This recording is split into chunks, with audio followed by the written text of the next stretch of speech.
Before we get into today's interview, I've got a very important message for those of you about to enter the residency match in the spring of 2024. MD Coaches is excited to be highlighting your unique value. This is a special 4-week group coaching experience specifically designed to help you identify and present your best self during match interviews. All participants receive 1 individual coaching session and 4 group coaching sessions. The cohort begins on Sunday, October 10 at 7 p.m. Eastern. Cost is $475. There is a special discount for American Society of Physician members. So get more details and register on the web at mdcoaches.store. There are times in our lives that change the way we see the world. Navigating these challenges can take insight, trusted confidants, or even a coach. Let's explore those moments. In this companion podcast to RX for Success, we will discover ways to learn and write our own success stories together. I'm Dr. Dael Waxman, a physician coach with MD Coaches, and this is Life-Changing Moments.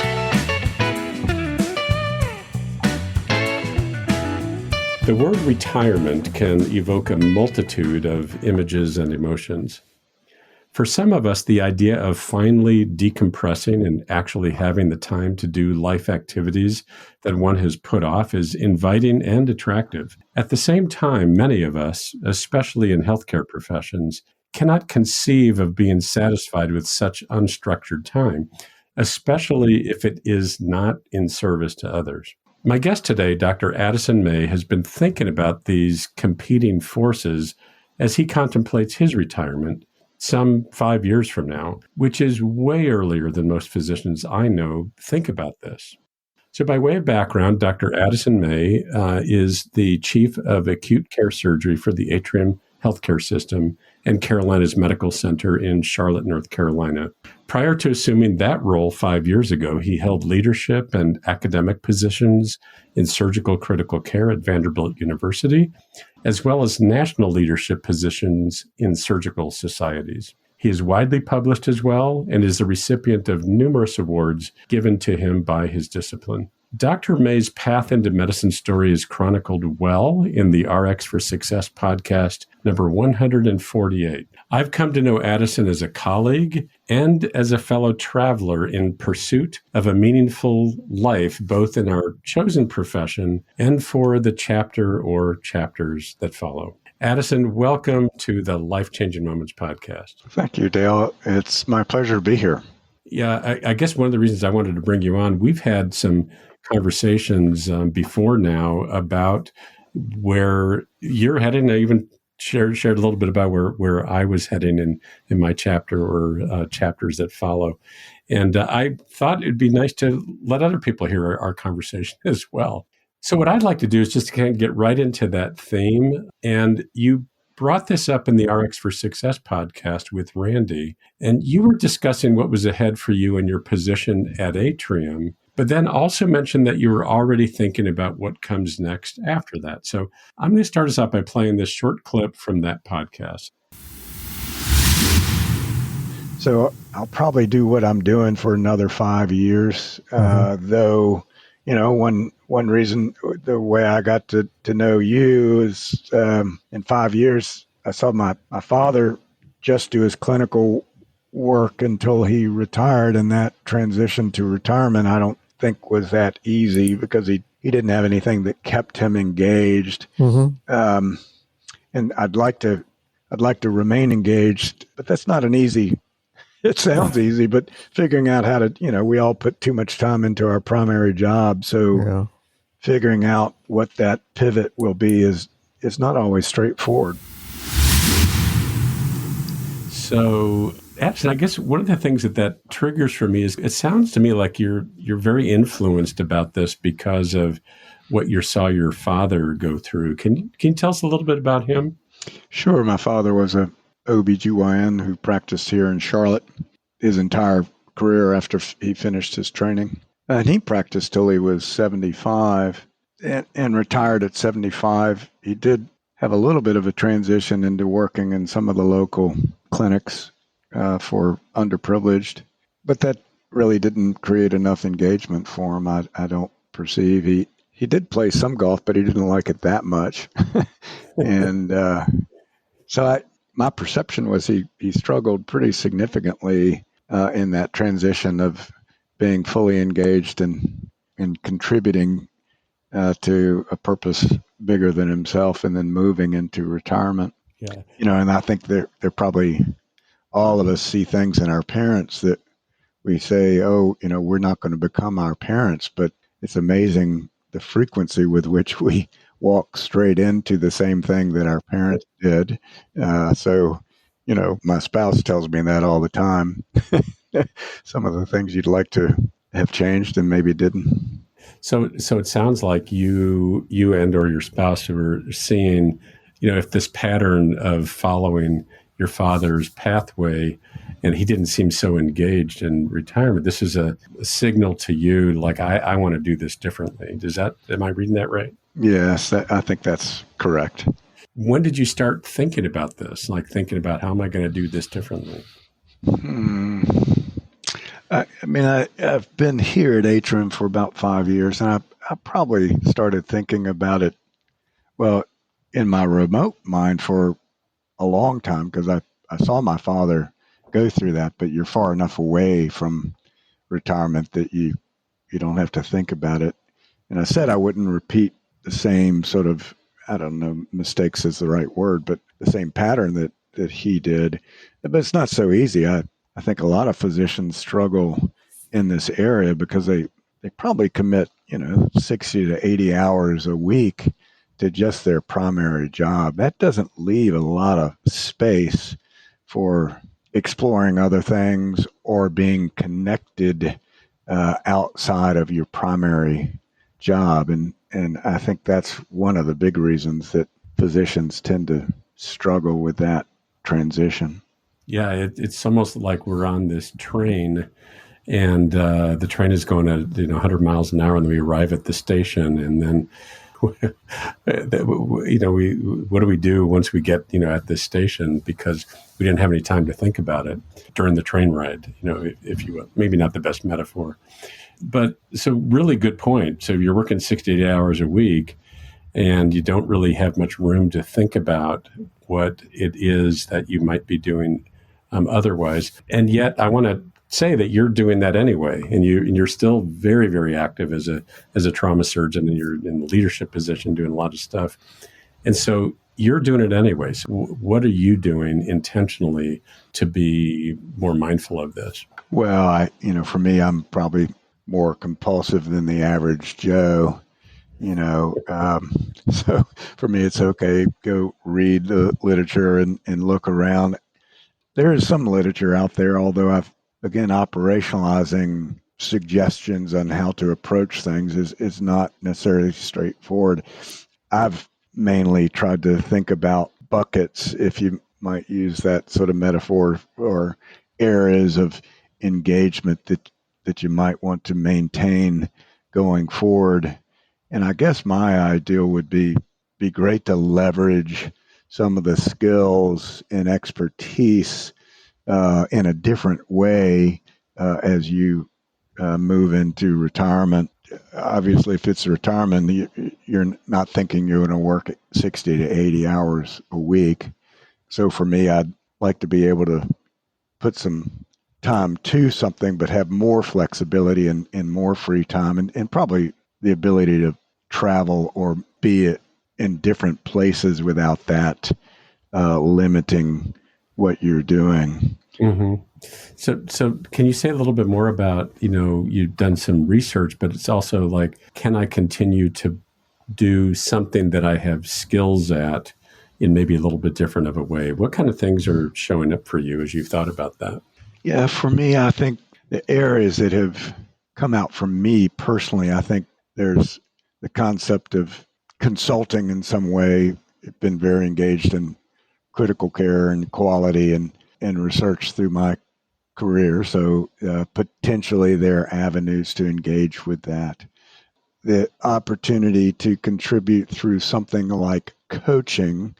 I've been not only a fellowship director, but also a senior member of my group and then leader of my group with 17 faculty and a number of APPs that I'm directly leading. And so just the opportunities to enhance their performance through coaching is one of the areas that I think that there's a tremendous need. And so it's also in the area that I've interfaced with through just my positions over time. That's an area I've always been interested in. Global surgery, though, never spent significant time previously to make the space for that outside of creating opportunities within both the organizations I'm in and the fellowship training programs that I've run. So those are sort of the areas that I've thought most about. I'm very visually oriented, and I'm still a little paralyzed by not being able to see a clear pathway from point A to point B. So, sometimes you just have to jump in and go a direction and see what comes. That's been a little harder for me to do at this point in my career than earlier times in my career. So I've struggled with that a little bit. Yeah, struggled with sort of jumping into one of those things a little bit more so. Is that what you're saying? Correct. Yeah. Yeah. So, within my organization, they're investigating opportunities for doing things and starting programs. And if there was a way to pivot and develop and engage here and then leverage that to beyond retirement, that would be fabulous. Though, again, that a clear path from point A to point B hasn't really been laid out. Yeah. It hasn't been laid out by the institution, but it sort of sounds like there's a path in your mind about how that might work. Yeah, I think there is. If I were to engage in something like coaching, I still haven't identified, hey, 5 years from now, what that coaching engagement would look like. Yeah. And I suspect that many physicians are the same way. If you're busy at a 60 to 80 hour sort of week, you may be willing to put extra time into things, but you're not necessarily willing to put extra time if there's not a clear return on investment. Mm-hmm. Interesting. Yeah.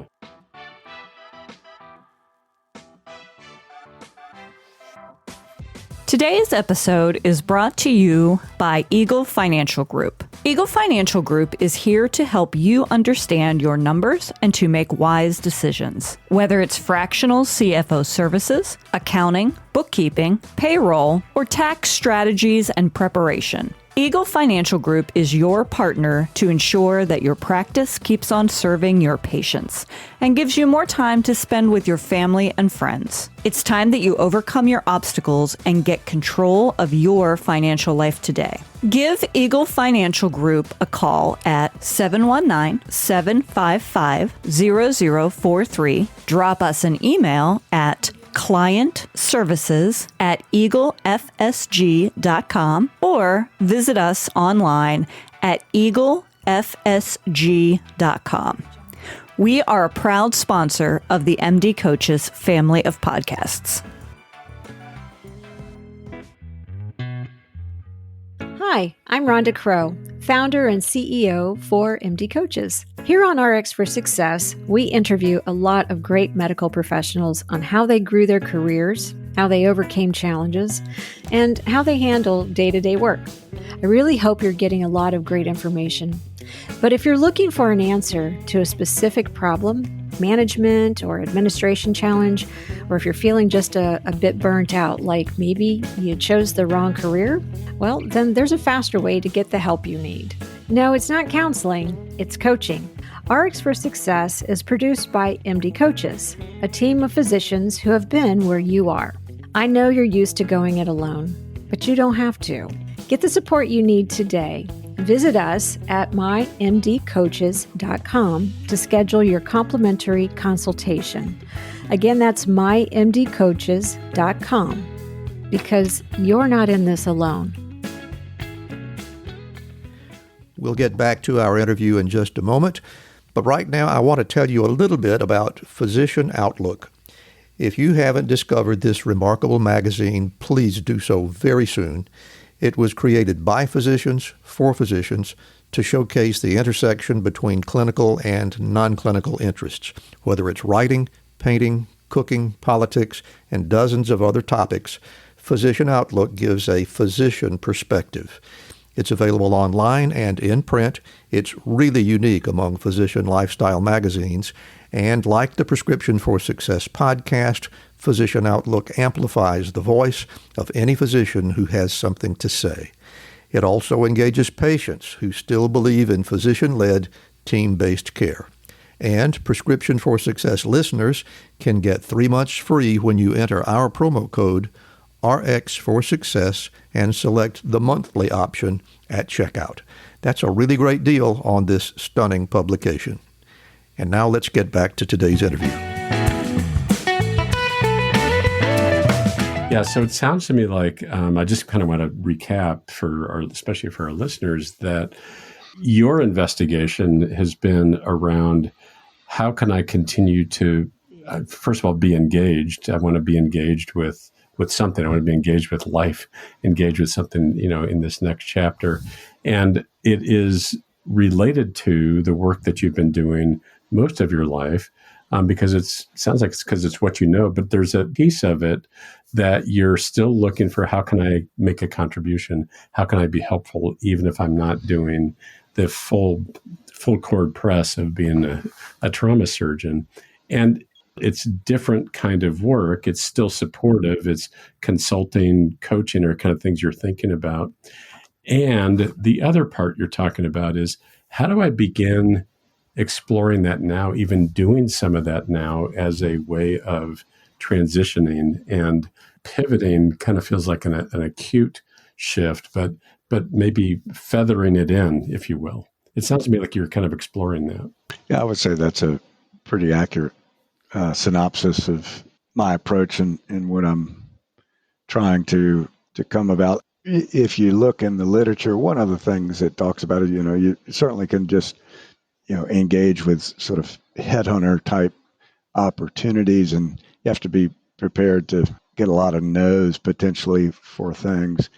I haven't done that because the length of time between now and my retirement seems a little long to do that. On the other hand, I could easily say I should pull the trigger on that so that you really can best position yourself, to achieve what you'd like to achieve in that transition to retirement. I think once you're there, it's pretty hard to pivot if you haven't prepared. Sure. So there could be some learning just in that investigation, just by engaging with headhunters, if you will, to learn something about what's out there, what's available for me. Yeah, I agree with that. Totally agree with that. Yeah. So anything else in this sort of discovery process for you that's been, have there been some aha moments? Have there been other discoveries that feel important for you to impart to our listeners as they contemplate their own transition into that next chapter? I think everyone's different. I've been interested to talk to a lot of people and what they have, a lot of physicians who've engaged in retirement, and what they have been interested in moving to and found themselves engaged with is all over the map. I mean, there are plenty of people who do retire to a lot of golf and tennis and travel, and they have a full life doing that. For me, I'm not sure that is the only thing I'd want to do. Right. So that's one of the things. I also haven't found anyone who has a magic sort of recipe. In almost everyone I've spoken to they sort of moved into it. There are a few things. One of the big leaders in surgery pivoted to coaching, and he's been very successful in doing that. So there are are opportunities out there. I have friends who've on boards and they didn't put work into it up front. But it sort of fell in their lap. I'm just not comfortable hoping that something will fall in my lap, I guess. Well, it's good to be intentional. It sounds like it's paid off for you in other ways in your life as well. Yeah, I believe it. It has. I guess I had experiences early in life where I wasn't as intentional and not having success because you're not intentional. That was probably my best lesson. So I may be overly intentional now. Yeah. Well, I do want to mention something that you mentioned, which is there are people that very comfortably shift into I guess what I call a kind of full retirement mode, which is you really are not engaged in anything like work related. They really are quite comfortable with traveling and being with their grandkids and kids, and they do, and they're living a very full life and feeling very good about that. And so I really like your point about everybody's an individual here. Some people that fits perfectly for them, and we want to honor that. And other people, like your father, that wasn't quite it for him. And if you are seeing yourself following his path, it makes sense to be more intentional about what's this going to look like, because that particular scenario isn't going to work for me. So I just wanted to say that there is a lot of individual differences, and all of those are good as long as you're living a full, good life and feeling good about it. Yeah, my wife and I just both read a book called The Blue Zones. Many of your listeners probably have heard about it. Some folks from National Geographic, they get some funding and investigate areas that were suspected of having higher proportion of centenarians, so greater than 100 years of age in their population. And so they identified a number of areas, and 5 or 6 of them, and sort of align what the commonalities. And so one of the big commonalities, obviously, in this is being connected to a purpose that's bigger than yourself. So in most of those cultures, the concept of retirement doesn't really come into play. People just stay engaged in what they're doing. So one of the areas is Loma Linda, California, right? So Seventh-day Adventist. And the story leading into that was this gentleman that was frustrated because he wanted to put a fence in, and the quote he got to put his fence in was ridiculously expensive. So he's, sort of said, hell, I can do that. So he put his own fence in, and he's still assisting as a cardiac surgeon, and he's 95 years old. And they said, well, aren't you worried about your skill as a cardiac surgeon? He said, well, yes, but the people I'm assisting are qualified people, and they've got lots of people they can choose, and I'm comfortable that they will pick somebody to assist them if my skills aren't appropriate to do that. So I'm not going to be somebody who feels like I'm going to be in the operating room till I'm 95. I'm impressed that this gentleman can be. But anyway, the concept of doing something connected to something that's bigger than yourself is important for me, and sort of giving a structure to my life. Yeah, and it seems like that's the ultimate kind of test as you are thinking about, and any listeners, as you're thinking about how to construct your life, does it give you that sense of purpose? Does it give you that sense of meaning? If that's important to you? Yeah, that's great, Addison. And I've not read the book, but I've read excerpts from it, and I've certainly seen a lot of quotes from the book. And I think there's a lot of legitimacy to that. And just our observation, especially, those of us in healthcare, our patients that we've had over the years, people who are way up there in their years, who are very, very engaged with life, very wise, engaged people. And they do have that sense about them that they're still alive for a reason. Yeah, that's great. Well, listen, this has been great. I really appreciate you giving us the opportunity to ask you some more questions about this. And I know this will be of service to other people who are considering this, and even considering it earlier than the year before they're actually going to retire, like you are. And I also wish you well on the journey. And I know that you and I will stay in touch. And I'll get to hear more about that as you go. And maybe we'll have you come back in a few years to hear how that's all emerging. Post-retirement. Or whatever we call it. Personally, I'm calling it the next chapter. I mean, next chapter. Yeah, that's what I'm calling it. Well, it's been my pleasure. I always enjoy speaking with you, Dael, and I always learn something when we do. All right, Addison, thank you so much. I really appreciate it. Have a great day. I very much appreciated having this conversation with Addison. He's given voice to something that we only think about, but often don't process with one another. He's motivated by seeing his physician father not do so to ensure that his retirement years are engaging and fulfilling. As I reflect on the whole conversation, I think that Dr. May is helping us see that retirement is a transition and not an event. So here are my additional takeaways. Number 1, some years ahead of time, begin to set your intention for what a fulfilling retirement might look like for you. Keep in mind the blue zones concept that Addison spoke about, that continually being connected to something bigger than yourself leads to well-being and likely healthful longevity. Number 2, examine how you can begin to do before retirement some of those things that you think you wanted to be doing after retirement. Try them on for size, if you will. Number 3, recognize that many people live a very full life in retirement, engaged in leisure, family activities, and travel. And that may be an excellent right fit for you as well. This all leads to the main takeaway point for me, is that it can be vastly helpful to explore and identify what your goals, values, and priorities are toward a fulfilling life. That applies to your life now as well as when you prepare for retirement or even after you've retired. If you're having a little trouble with that exploration, that's a great time to engage a coach to help you get, as Addison said in this interview, from point A to point B. We at MD Coaches are happy to help you with that discovery.